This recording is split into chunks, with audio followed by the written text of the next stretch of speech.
But on the subject of the long haul, I'm about to be speaking to Greg Belvedere, who's the author of a piece in Current Affairs that, among other things, is about forming worker cooperatives.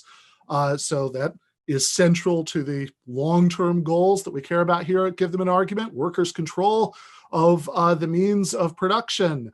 After that, in about 15 minutes, I am going to be talking to Matt Leck, Katie Halper, Zishan Alim, and also Jacobin contributing editor Luke Savage about the election, which by the time you're watching this on YouTube or listening to it as a podcast is going to be one day away. So obviously that is going to be on everybody's mind. And then, of course, at the end, we have outlaws and revolutionaries with the great David Griscom. But right now, I am joined by Greg Belvedere, who is the author of a piece in Current Affairs that was published not very long ago, so a little over a month ago, called Debt Strike, Employee-Owned Businesses and Other Surprisingly Simple Tech Fixes, which is a fun title. So there you go. Hi, Ben. How's it going? It's pretty good. How are you? Good. How am I coming through? Not too loud, not too quiet? Nope. You're golden. Cool.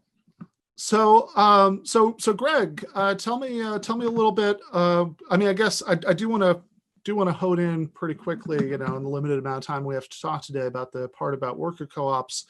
But tell me just a little bit about this article and the impetus for it. It was a couple years ago when Toys R Us went bankrupt. And I, kind of lamented the fact that this happened because it didn't happen because Toys R Us was mismanaged. It happened because Bain Capital, a private equity company, took it over and basically did what happened in the restaurant scene in Goodfellas. They, ran up, they paid themselves huge bonuses on the business's credit, and they just torched the place when they left. And the workers who lost their jobs, and as a parent now, there's no more like big toy store chains, even though people want them. And so I started thinking, like, well, what can we actually do about this? Because it seems kind of crazy that first that these things can get wrecked and we can't really do anything about it. And so I started thinking about this and started thinking, well, we have all these GoFundMes for, people who need medical, need to pay their medical bills. But what if we could crowdfund actually buying the means of production? Now, that's, some problems with it because, you are paying to, win your, like buy your freedom in certain right. sense. But I think it has a lot of potential. And I think the place to start would be with a company that has gone bankrupt, because it's something that nobody's looking at. It seems like the low-hanging fruit, and this is something that in the past both Jeremy Corbyn and Bernie Sanders have advocated. Giving the right of first sale to workers if a business goes bankrupt or the company or the owner wants to sell it. But I mean, going with the theme of not being too tied into the current electoral system, maybe we don't wait for that. Maybe we find a way to do that without that. And, it presents challenges, but I think it's challenges that we need to start thinking about. People who are a bit more keyed into both the organizing aspect and the technical aspect really need to start thinking about how we could pull this off. There's questions about how do you democratically organize people that are that dispersed and still have it actually be effective. Yeah, and so I was thinking about this. I actually did a debate last year with this libertarian economist Gene Epstein, and in a way, this is what he was pushing. He was saying, "Hey, look, you want workers' control of means of production? Great. So just you don't need to violate anybody's property rights. You don't need to do anything political. Just just do this kind of thing, right? Like just do this sort of GoFundMe kind of enterprise to start, to start up cooperative businesses, or to buy out businesses, to help employees buy them out.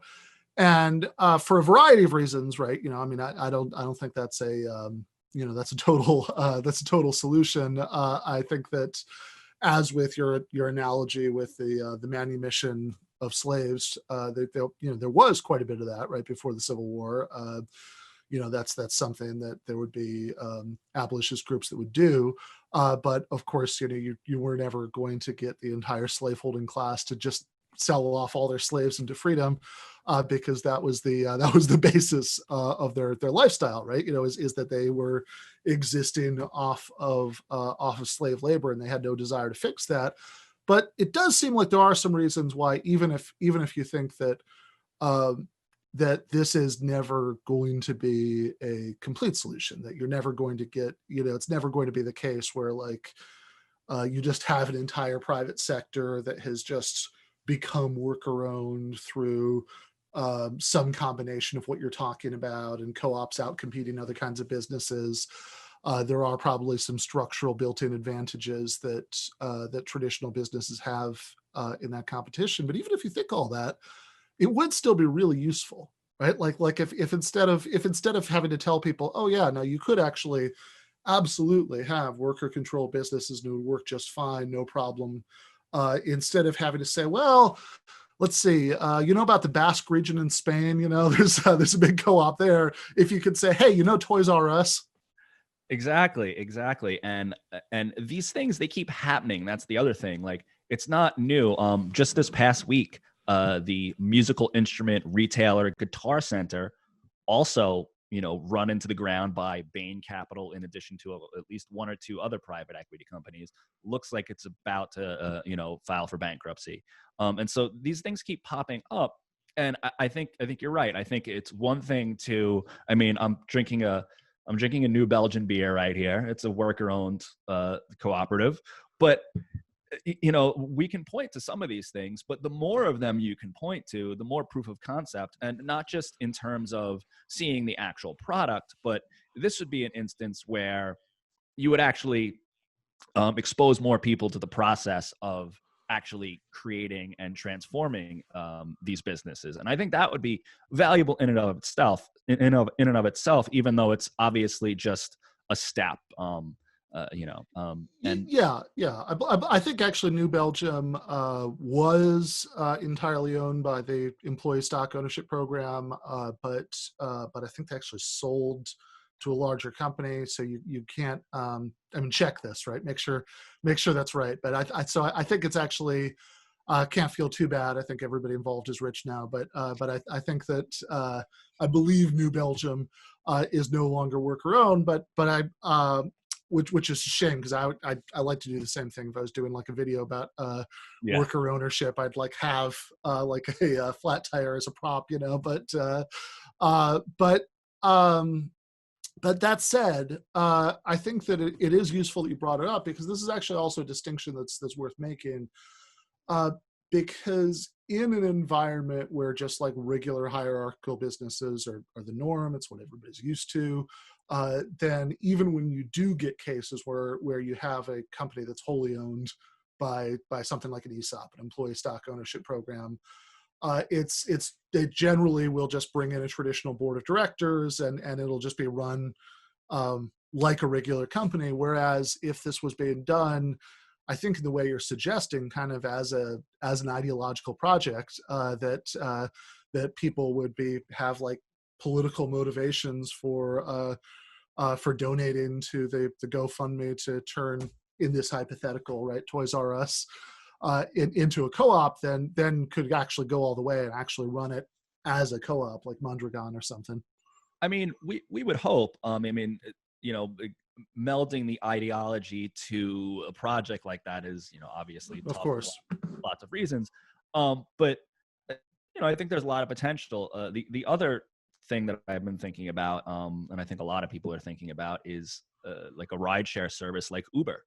And if they have some more bad rulings, and if this prop doesn't go well for them in California, they might just look at it what's going on and say, you know what, this isn't our business model. Let's get out of this. And they might, who knows, and maybe they'd want to sell it for a song. And that is something where you would be more, I think it would be more investment in the drivers actually owning it. I think you could maybe rally people around that a little more. Again, it's tough. I mean, there's lots of questions. I feel like at the very least, this is an idea I want to get more brains on. Yeah, no, absolutely. And I think that it's also good. And I take it this is some of the point that you're making in the article. I like, I don't know if you wrote the headline, but whoever did, I like the phrase, "Other surprisingly simple tech fixes," right? Because this is not usually the sort of thing we're talking about when we use phrases like simple tech fixes. But I think that one really nice thing about it, I mean, maybe this just sounds obvious, is just that this is so doable, right? Yes. Like especially in a period of very deep defeats. This is something that we could totally do. I mean, you think about the amount of money that was being poured, for example, into the Bernie Sanders campaign from small dollar donations. That actually added up to being an absolutely enormous amount of money. And if you could get a significant fraction of that to a project like this, you could actually do this even for, like, I mean, certainly for, I mean, there are right now, during the pandemic, right, there have been all sorts of little GoFundMes to save the bar at the street corner or whatever, just in its current form. And so it's certainly not hard to imagine that you could get maybe even something the size of Toys R Us, or certainly something in between that and a corner bar, that you could have. There are places, that are small to mid-sized businesses where where the union is like the union that actually represents the workers there is like a local of the IWW, right? That exists. And so it's not impossible to imagine a place like that where they would like really go for this, right? That this would be like, oh yeah, totally. Let's do the crowdfunding in order to buy the place up, to convert it into a full-scale democratic worker cooperative. And it wouldn't and I mean, this is totally within the financial resources of the left right now. Yeah, I mean, it doesn't seem, I did some back of the napkin calculations, and even with Uber, for example, I mean, that's kind of a big one, but even something like that big, doing just some really simple, like, quick math, even with its absurd valuation, okay, let's say, you lower that a little bit.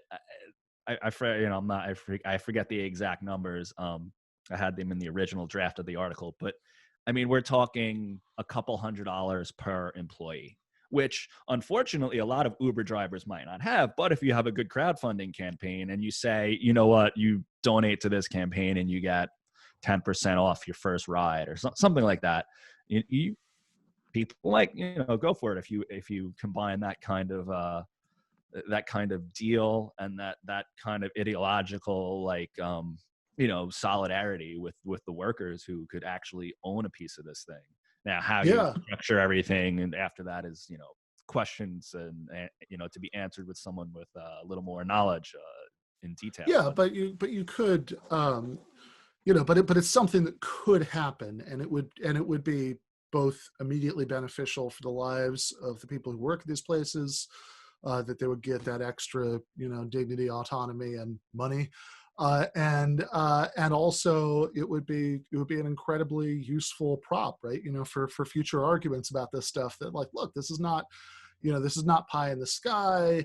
I don't, and of course, I don't need to explain to you where, like, oh, hey, here's this place that you've never thought about, but trust me, right? This exists there, right?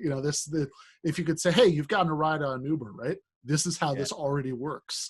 That would be so much better for that argument. Yeah, and I'm a big fan of Marshall McLuhan had this idea. It was called the spectrum of effects, and you don't exactly know what a technology is going to inspire in people once they get the idea. And his classic example is the printing press, and how the printing press, according to him at least,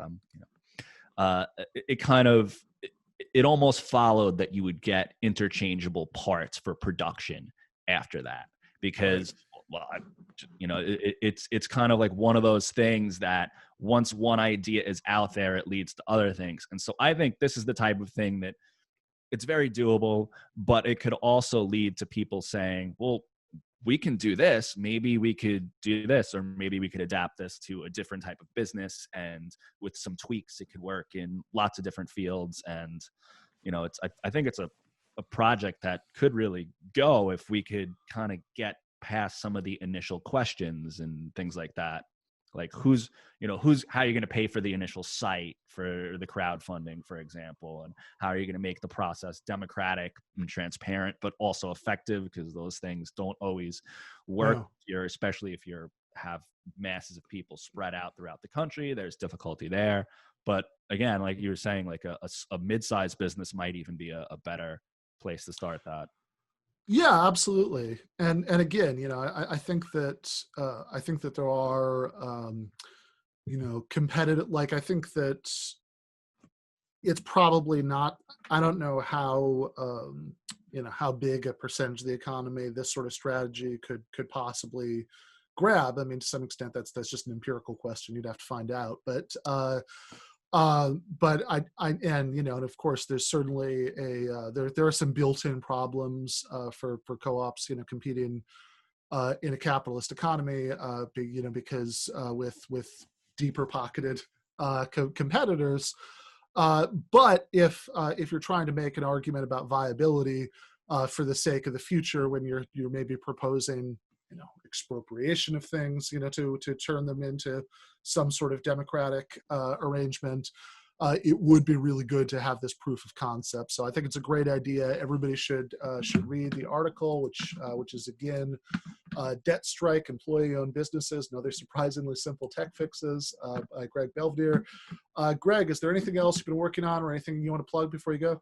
I have a YouTube channel, Rebel Base. I'm kind of on an almost permanent hiatus right now because of COVID and basically being a stay-at-home parent right now. So it might be a while before I add anything to that. But I do have some cool stuff up there about eco-socialism and technology and more spiritual stuff and a whole bunch of stuff. Some of the content I think I'm very proud of. Others, you know how that is.